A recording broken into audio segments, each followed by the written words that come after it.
الحمد وعلیکم لله السلام رب ورحمۃ اللہ وبرکاتہ۔ العالمين والعاقبة للمتقين والصلاة والسلام على أشرف الأنبياء والمرسلين وعلى آله وأصحابه أجمعين أما بعد۔ آج ہم بلوغ المرام کی سب سے پہلی کتاب، کتاب الطہارہ، یعنی پاکی حاصل کرنے کے احکام و مسائل پر مبنی جو کتاب ہے، انشاءاللہ آج ہم اس سے اپنے لیسن کا آغاز کریں گے۔ جتنی کتابیں فقہی طرز انداز میں لکھی گئی ہیں، ان تمام کتابوں کا طریقہ کار یہی ہے کہ اس میں سب سے پہلے طہارت کے مسائل کو بیان کیا جاتا ہے۔ اس کی وجہ یہ ہے کہ نماز کے لیے طہارت انتہائی ضروری ہے، اور اس وقت تک نماز نہیں ہوتی جب تک آدمی طہارت حاصل نہ کر لے۔ قرآن مجید میں اللہ رب العزت فرماتے ہیں، یا ایہا الذین آمنوا اذا قمتم الى الصلاة فاغسلوا وجوہکم وایدیکم الى المرافق وامسحوا برؤوسکم وارجلکم الى الکعبین۔ تو اے ایمان والو، جب تم نماز کے لیے کھڑے ہونے لگو تو اپنے چہروں کو اور اپنے ہاتھوں کو کوہنیوں سمیت دھو لیا کرو، اپنے سروں کا مسح کر لیا کرو، اور اپنے پاؤں کو بھی ٹخنوں سمیت جو ہے وہ دھو لیا کرو۔ تو یہ گویا کہ وضو کا حکم ہے۔ اور دوسری جگہ نبی مکرم صلی اللہ علیہ وآلہ وسلم نے فرمایا، لا يقبل اللہ صلاة احدکم اذا احدث حتى يتوضا، کہ اللہ رب العزت جو ہے کسی بھی بے وضو شخص کی نماز اس وقت تک قبول نہیں کرتے جب تک وہ وضو نہ کر لے۔ تو بغیر وضو کے نماز جو ہے وہ قبول نہیں ہوتی ہے۔ نماز کے لیے با وضو ہونا ضروری ہے۔ اب پھر طہارت جو ہے اس کی دو قسمیں ہوتی ہیں، ایک طہارت معنوی اور ایک طہارت حسی۔ تو طہارت معنوی کو طہارت باطنی بھی کہا جاتا ہے۔ اس سے مراد وہ طہارت ہے جو انسان کی سوچ، انسان کی فکر اور اس کے عقائد میں ہوتی ہے۔ اس کا مطلب یہ ہے کہ انسان کا دل جو ہے وہ شرک، نفاق، حسد، کینہ، بغض اور اسی طرح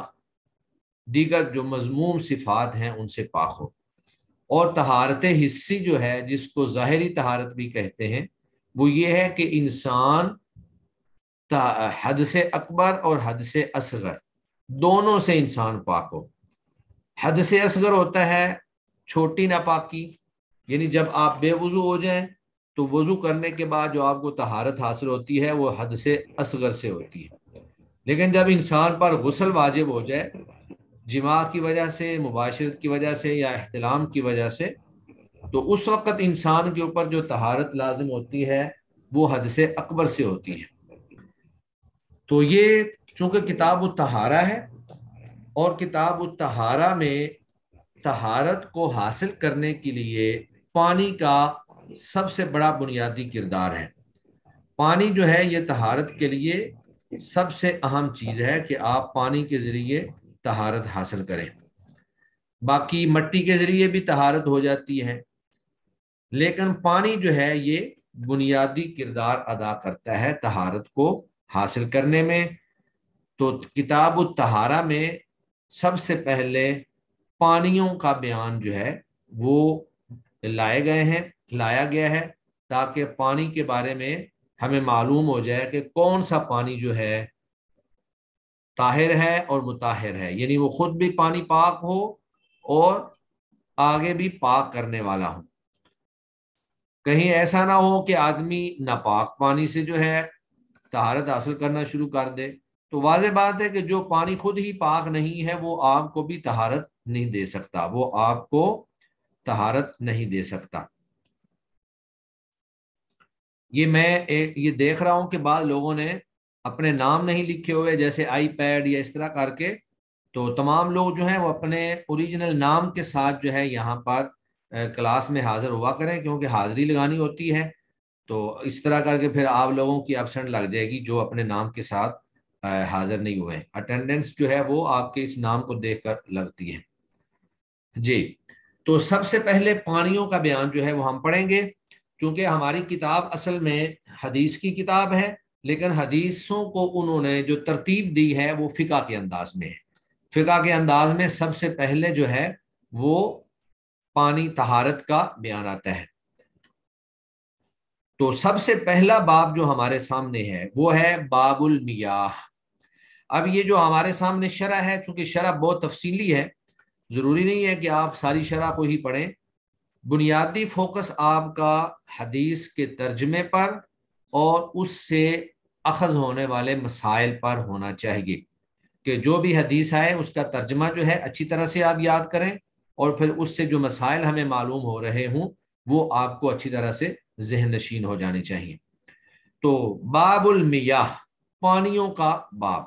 تو یہاں باب الماء نہیں کہا پانی کا بیان، بلکہ پانیوں کا باب، چونکہ پانی جو ہے وہ کئی طرح کے ہوتے ہیں، بارش کا پانی ہوتا ہے، سمندر کا پانی ہوتا ہے، ندی نالے کا پانی ہوتا ہے، ٹیوب ویل کا پانی ہوتا ہے۔ تو پانی چونکہ مختلف انواع کے ہو سکتے ہیں، اسی اعتبار سے باب کا نام بھی باب المیاہ، پانیوں کا باب رکھا گیا ہے۔ اور میاہ جو ہے یہ ماء کی جمع ہے، واحد اس کا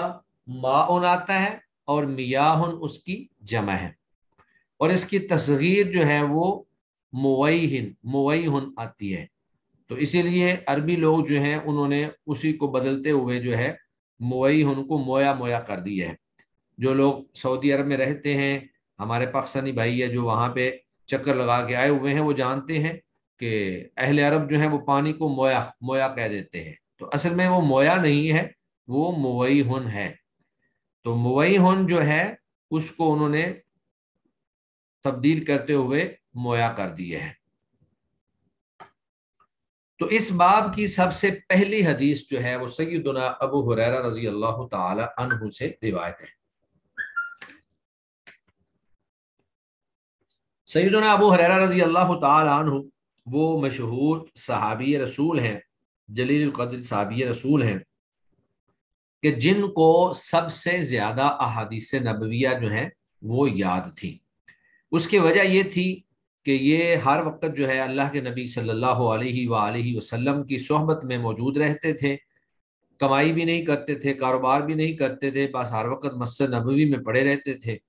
اور اللہ کے نبی صلی اللہ علیہ وآلہ وسلم سے احادیث مبارکہ جو ہیں وہ سنتے رہتے تھے۔ تو اس لیے آپ رضی اللہ تعالی عنہ کو سب سے زیادہ احادیث مبارکہ جو ہیں وہ یاد ہیں۔ یہ ابو ہریرہ ان کی کنیت ہے، ان کا اصل نام عبداللہ یا عبد الرحمن بن صخر، تو زیادہ راجح موقف کے مطابق ان کا نام عبد الرحمن بن سر صخر، آواز بند ہوگی۔ تو ان کا نام عبد الرحمن بن صخر ہے، لیکن ان کی کنیت جو ہے وہ ابو ہریرہ ہے،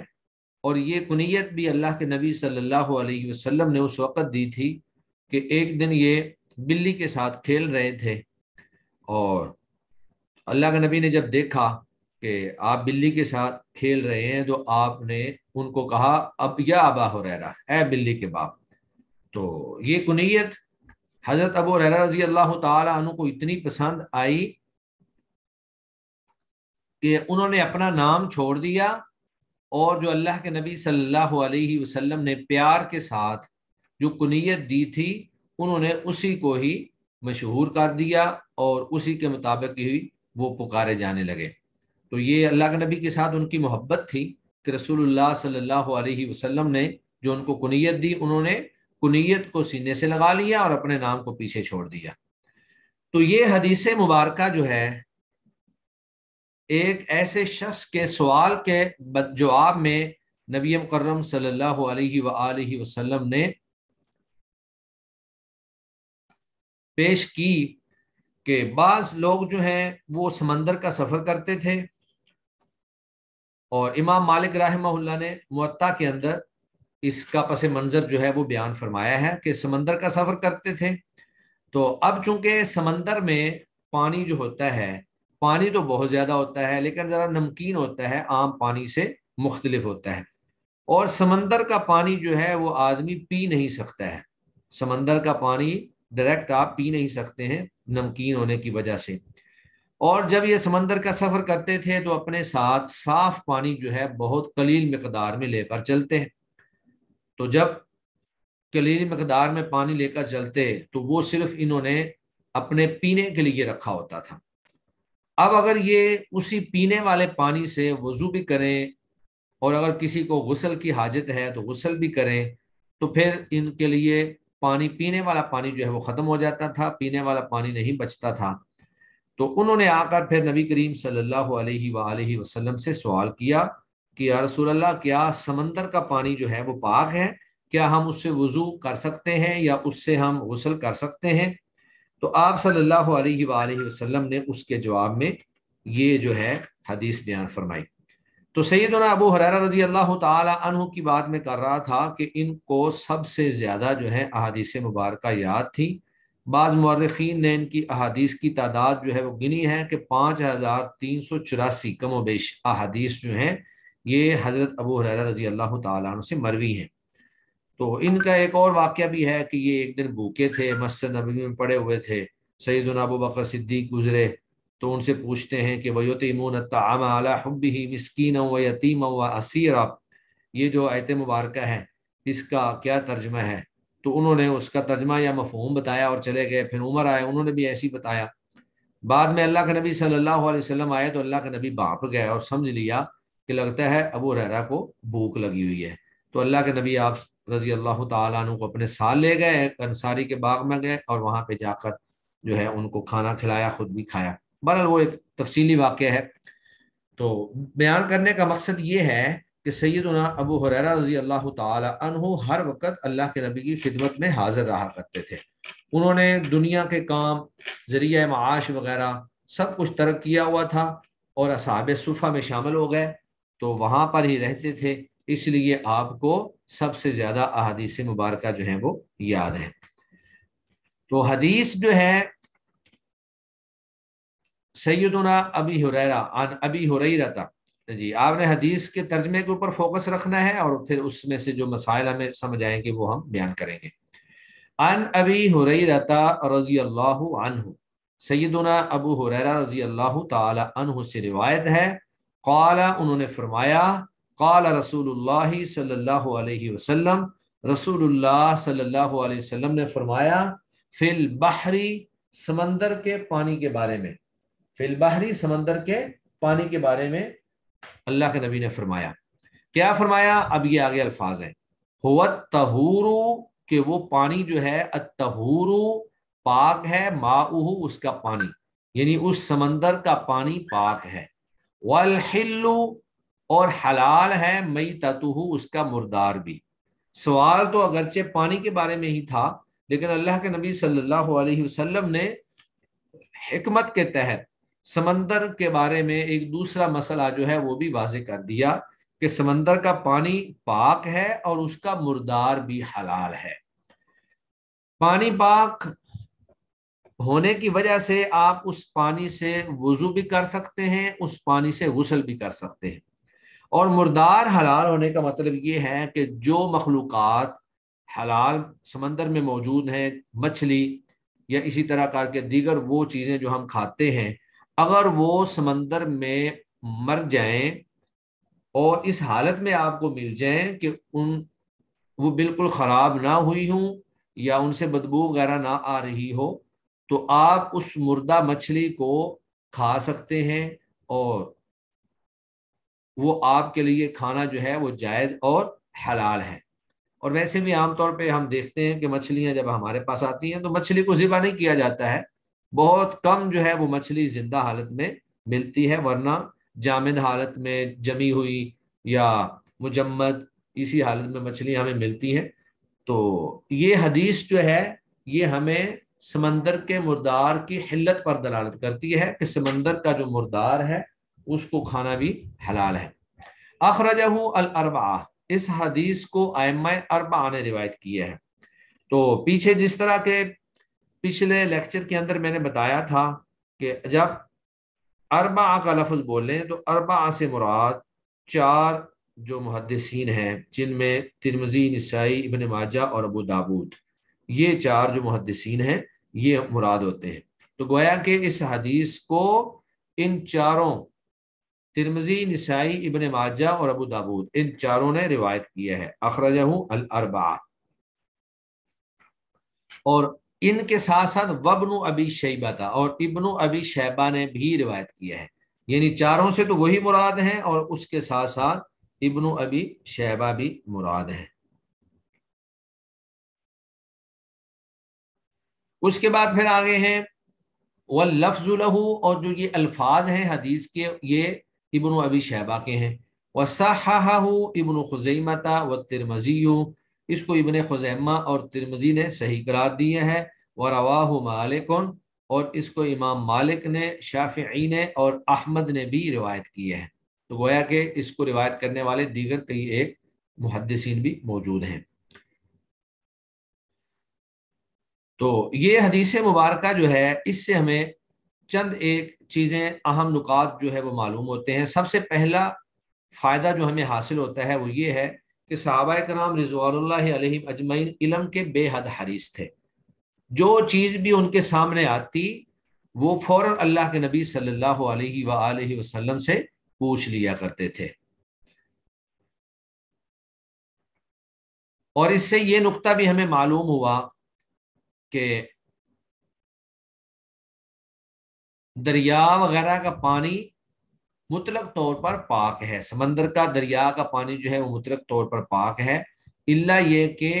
اس میں نجاست اتنی کثرت سے پڑ جائے جو اس کا رنگ یا اس کا ذائقہ یا اس کی بو اس کو تبدیل کر دے، جس طرح کے آگے انشاءاللہ احادیث آ رہی ہیں ان کے اندر یہ وضاحت ہوگی کہ پانی جو ہے وہ ناپاک کب ہوتا ہے، جب اس کے اندر نجاست اتنی گر جائے کہ اس کا رنگ، اس کا ذائقہ یا اس کی بو چینج ہو جائے تو وہ پانی ناپاک ہو جاتا ہے، پھر اس سے آپ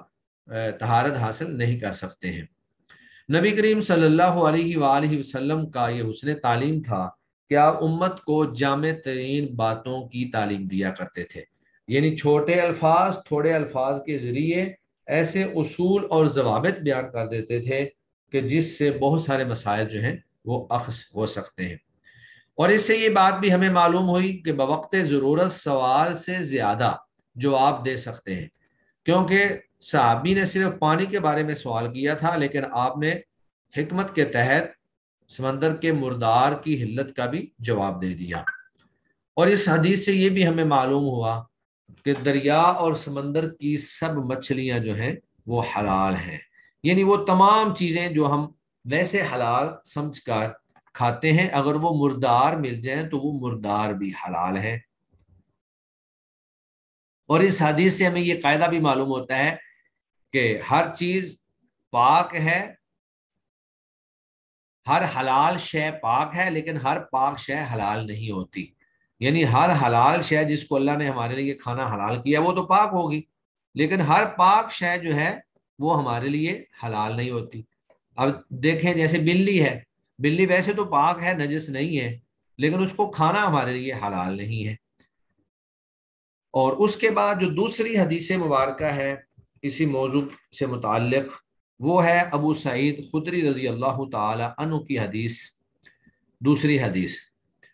وعن ابی سعید الخدری رضی اللہ تعالی عنہ، سیدنا ابو سعید خدری رضی اللہ تعالی عنہ سے روایت ہے۔ تو ابو سعید خدری جو ہیں ان کی کنیت ابو سعید تھی اور ان کا نام تھا سعد بن مالک، یہ انصار کے قبیلہ خزرج سے تعلق رکھتے تھے، اور اس قبیلے کی ایک شاخ تھی جس کا نام تھا خدرہ، تو اس کی طرف نسبت کرتے ہوئے ان کو خدری کہا جاتا ہے، یعنی قبیلہ خزرج کی ایک شاخ تھی خدرہ، تو یہ اس سے تعلق رکھتے تھے۔ تو آپ نے 86 برس کی طویل عمر پائی اور 74 ہجری کے قریب جا کر جو ہے آپ فوت ہوئے، آپ سے بھی بکثرت احادیث مروی ہیں۔ تو ابو سعید خدری رضی اللہ تعالی عنہ سے روایت ہے، قال، انہوں نے کہا، قال رسول اللہ صلی اللہ علیہ وسلم، رسول اللہ صلی اللہ علیہ وآلہ وسلم نے فرمایا کہ ان الماء، بے شک پانی، طہور، یہ پاک ہے، لا ینجسہ شیء، کوئی چیز اسے ناپاک نہیں کر سکتی، مطلب اپنے آپ پانی جو ہے وہ ناپاک نہیں ہو سکتا، یا کوئی چیز ایسی جو خود بھی پاک ہو اگر وہ پانی میں گر جائے تو وہ اس کو ناپاک نہیں کر سکتی ہے۔ تو پانی کا مطلق جو ہے حکم یہی ہے کہ پانی پاک ہے اور اس کو پاک ہی سمجھا جائے گا، الا یہ کہ اس کے اندر کوئی تبدیلی واقع ہو جائے، تو جب تبدیلی واقع ہوگی تو پھر اس وقت اس کا حکم جو ہے وہ الگ ہوگا۔ تو اخرجہ الثلاثہ، اس حدیث کو ائمہ ثلاثہ نے روایت کیا ہے،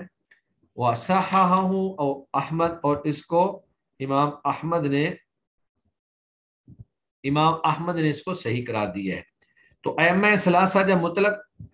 بیان کیے جائیں تو اس سے مراد امام ابو داود، نسائی اور ترمذی ہوتے ہیں۔ تو ائمہ ثلاثہ نے اس کو روایت کیا ہے۔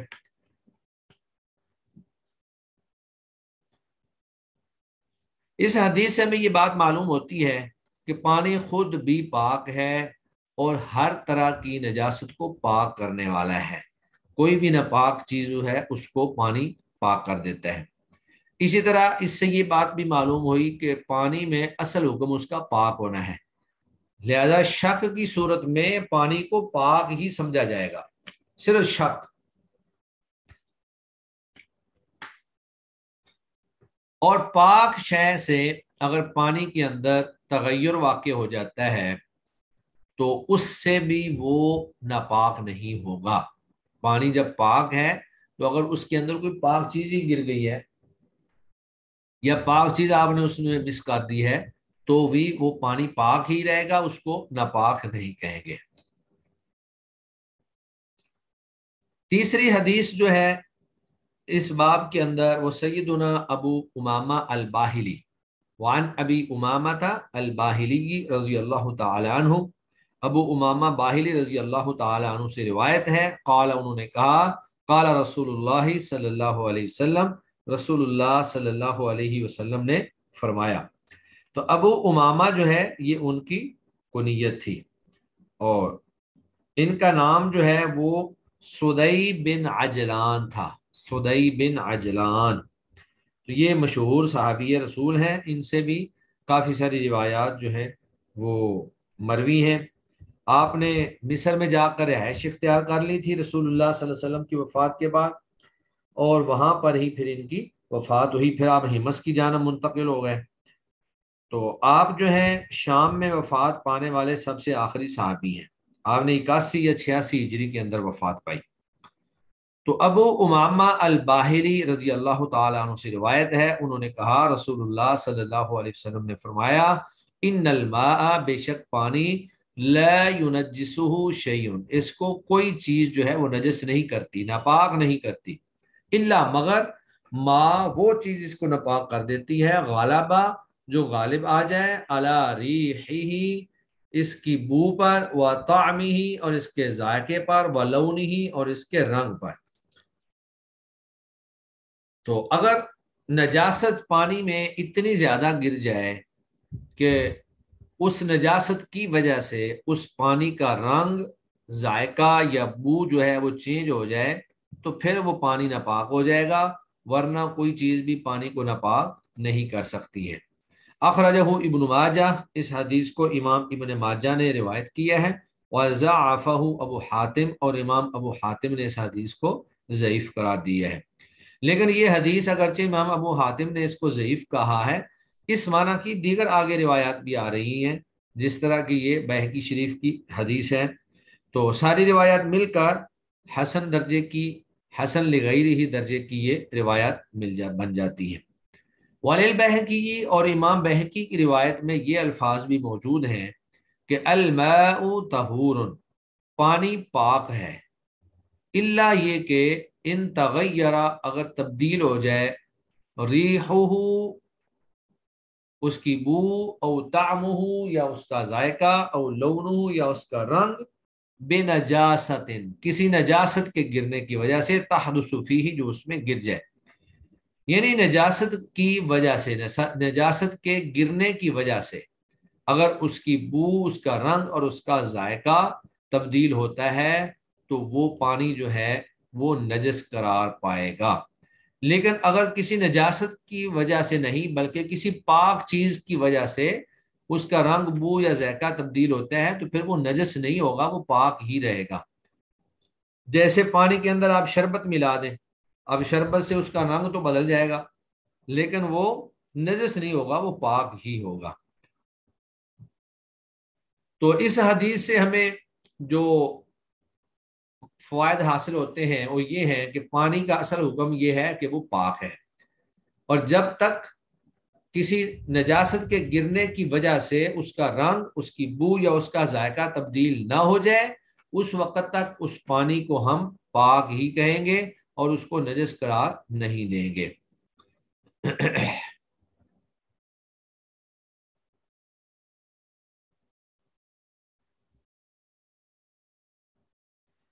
اور اس حدیث سے یہ بات بھی معلوم ہوئی کہ اگر نجاست کے گرنے سے، یعنی نجاست کے گرنے سے بھی اس کا رنگ، بو یا ذائقہ تبدیل نہیں ہوا، یعنی پانی بہت زیادہ تھا اور نجاست بالکل تھوڑی تھی، جیسے پانی جو ہے حوض کے اندر، کنویں کے اندر یا ندی نالے کے اندر، نہروں کے اندر، دریا میں پانی چل رہا ہوتا ہے اور اس میں نجاست بھی لوگ پھینک رہے ہوتے ہیں، لیکن وہ پانی اتنا زیادہ ہوتا ہے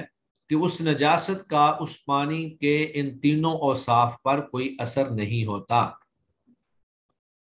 اور وہ پانی جو ہے اپنے اثر، رنگ، بو اور ذائقے کے ساتھ ہی چلتا رہتا ہے، تو پھر نجاست کے گرنے سے بھی وہ پانی جو ہے ناپاک نہیں ہوگا، اس پانی کو پاک ہی تصور کیا جائے گا، اس سے وضو بھی کیا جا سکتا ہے اور اس سے غسل بھی کیا جا سکتا ہے۔ اب اگر پانی ناپاک ہو گیا تو اس کو پاک کیسے کیا جائے؟ اگر پانی ناپاک ہو گیا ہے اور آپ اس پانی کے اندر اور پانی ڈالتے جاتے ہیں، اتنا پانی جو ہے آپ ڈال دیتے ہیں یا کسی کیمیائی طریقے سے آپ ان تغیرات کو چینج کر دیتے ہیں اور وہ پانی دوبارہ اپنی اصل حالت پر آ جاتا ہے، تو ایسا پانی جو ہے وہ پاک تصور کیا جائے گا، اس کو بھی استعمال کر سکتے ہیں،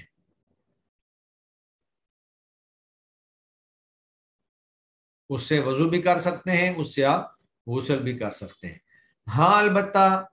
اہل علم کا یہ خیال ہے کہ کھانے پینے میں اس کو استعمال نہ ہی کیا جائے تو بہتر ہے، کیونکہ وہ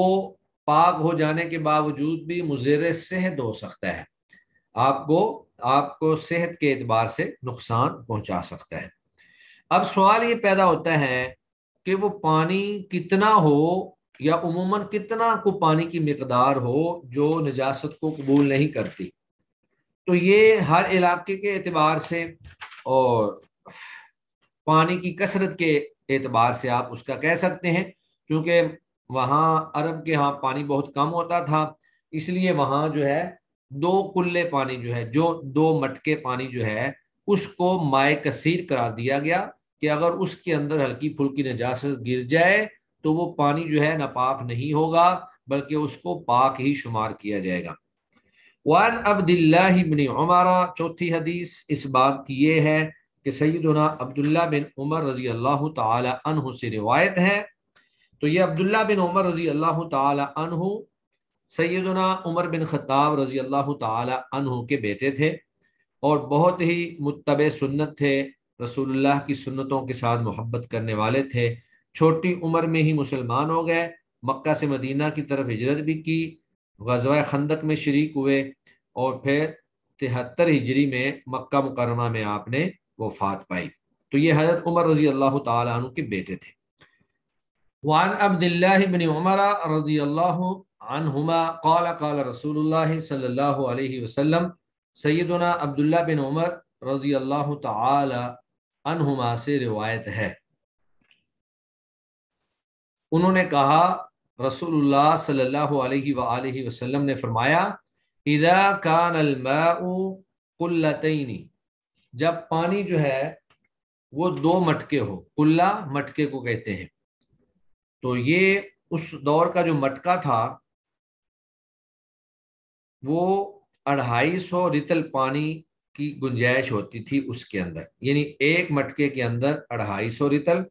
اور دونوں مٹکوں میں 500 رتل، تو ہمارے زمانے کے اعتبار سے یہ آپ کہہ لیں کہ 227 کلو گرام، 227 کلو گرام یعنی 5 من اور 27 کلو گرام پانی جو ہے وہ 2 مٹکوں میں آ جاتا تھا۔ تو یہ آپ کہہ لیں گے ایک بڑی ٹینکی جس طرح ہوتی ہے، ایک بڑی ٹینکی جو ہم گھروں میں اوپر رکھتے ہیں یا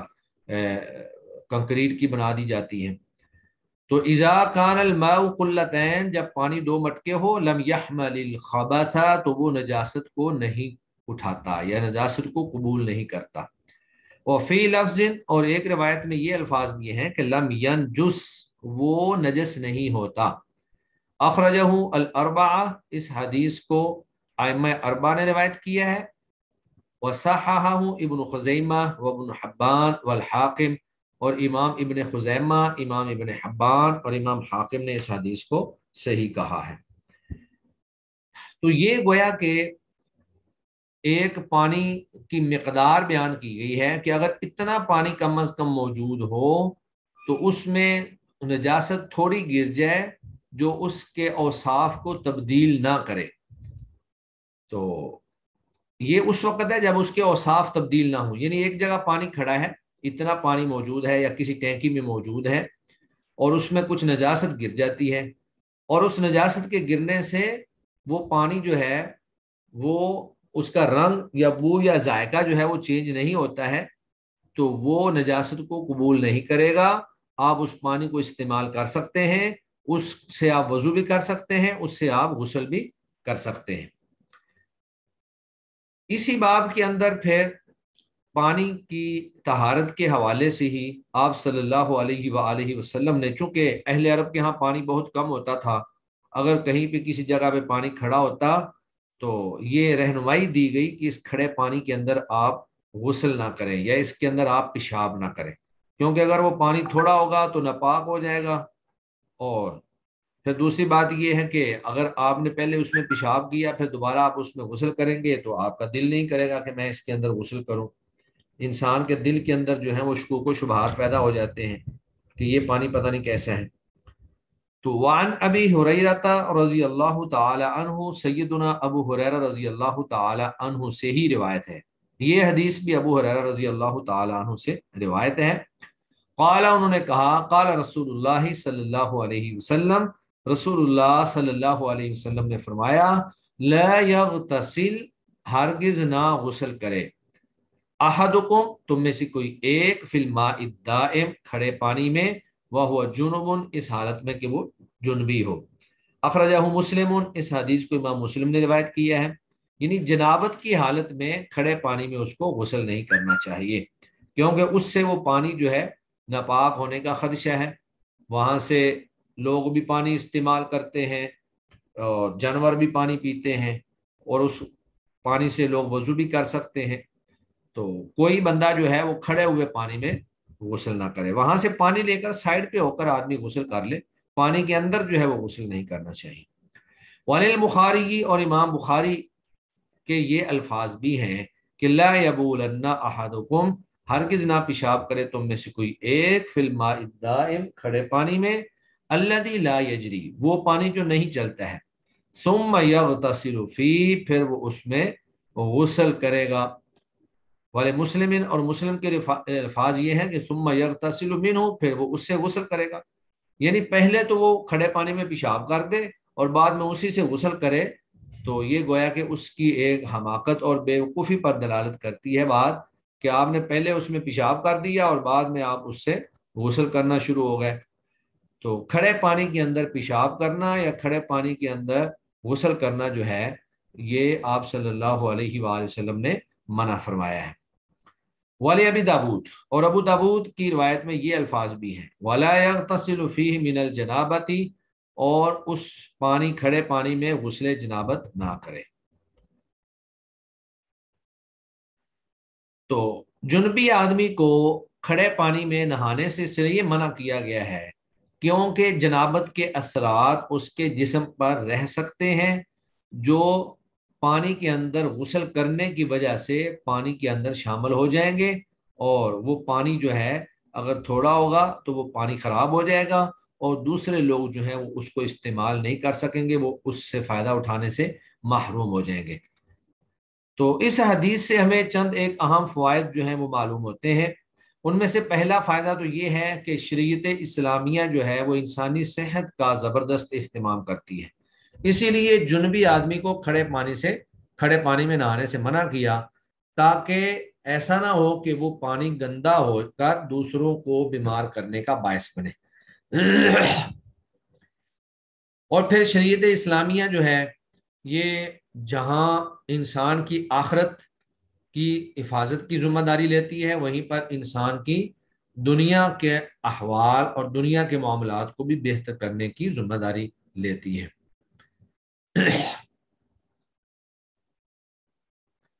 اس حدیث سے یہ بھی بات معلوم ہوئی کہ وہ پانی جو کھڑا نہ ہو بلکہ چل رہا ہو،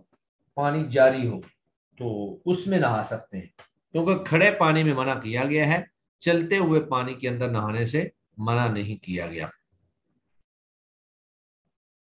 اور اس حدیث سے یہ بات بھی معلوم ہوئی کہ اگر ایک شخص جنبی نہیں ہے، وہ صرف ٹھنڈک حاصل کرنے کے لیے اس کھڑے پانی میں نہانا چاہتا ہے تو وہ نہا سکتا ہے، لیکن اس کے لیے بھی بہتر یہ ہے، افضل یہ ہے کہ وہ بھی باہر پانی نکال کر لے کر الگ پانی لے لے اور اس سے نہائے، بجائے اس کے کہ وہ پانی کے اندر جا کر نہائے۔ تو ہم یہ حدیث مبارکہ پڑھ رہے تھے کہ کھڑے پانی کے اندر نہ تو پیشاب کرنے کی اجازت ہے اور نہ ہی حالت جنابت میں غسل کرنے کی اجازت ہے۔ اس کی بنیادی وجہ یہ ہے کہ پانی اگر کھڑے میں آپ پیشاب کر دیں گے یا اگر جنابت کی حالت میں آپ غسل کرتے ہیں اور نہا لیتے ہیں تو اس پانی کے اندر ایک تو مضر صحت جو ہے ذرات اور اثرات جو ہیں وہ داخل ہو جائیں گے، اور دوسرا وہ پانی جو ہے اگر وہ تھوڑا ہوگا تو اس کا ذائقہ، رنگ یا بو بدل جائے گی اور وہ ناپاک ہو جائے گا، اور باقی مسلمان جو ہیں اس پانی سے فائدہ اٹھانے سے محروم رہ جائیں گے۔ تو لہذا ایک مسلمان شخص کو چاہیے کہ وہ کسی دوسرے مسلمان کے لیے، دوسرے بھائی کے لیے اذیت اور تکلیف کا باعث نہ بنے۔ تو آج کا ہمارا لیکچر جو ہے، سبق، لیسن اتنا ہی ہے۔